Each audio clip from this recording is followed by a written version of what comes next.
Shalom sobat. Sobat ini ada yang berkomentar, apakah Yesus hanya perintahkan untuk membaptiskan orang saja? Nah, tentu saja tidak sobat ya. Jadi Tuhan Yesus Kristus memberi perintah untuk membaptis dan mengajarkan firman Tuhan Yesus Kristus. Saya baca Matius 28 ayat 19 sampai 20. Karena itu pergilah, jadikanlah semua bangsa muridku dan baptislah mereka dalam nama Bapa dan Anak dan Roh Kudus. Dan ajarlah mereka melakukan segala sesuatu yang telah kuperintahkan kepadamu. Dan ketahuilah, aku menyertai kamu senantiasa sampai kepada akhir zaman. Jadi jelas bahwa Tuhan Yesus Kristus adalah Tuhan yang menyertai sampai kepada akhir zaman. Karena hanya Tuhan yang mampu menyertai sampai kepada akhir zaman. Jadi ada beberapa contoh firman Tuhan Yesus Kristus.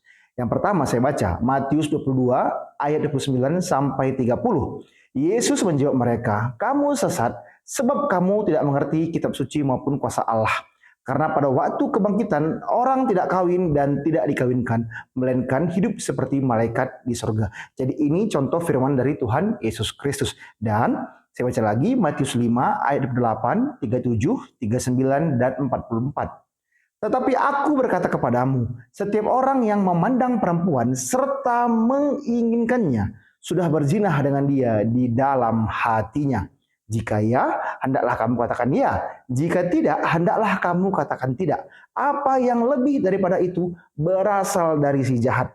Tetapi aku berkata kepadamu, janganlah kamu melawan orang yang berbuat jahat kepadamu. Melainkan siapapun yang menampar pipi kananmu, berilah juga kepadanya pipi kirimu.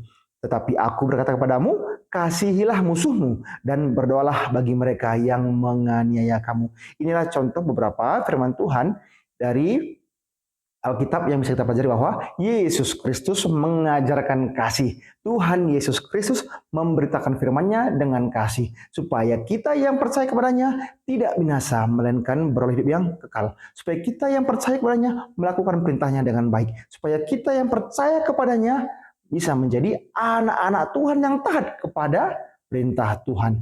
Karena begitu besar kasih Allah akan dunia ini, sehingga ia telah mengaruniakan anaknya yang tunggal. Supaya setiap orang yang percaya kepadanya tidak binasa, melainkan beroleh hidup yang kekal. Yohanes 3 ayat 16. Sebab upah dosa ialah maut, tetapi karunia Allah ialah hidup yang kekal dalam Kristus Yesus Tuhan kita. Roma 6 ayat 23. Oke sobat, kalau kurang paham silahkan ulangi video ini supaya kamu paham. Oke, mohon maaf kalau ada salah kata. Terima kasih. Shalom.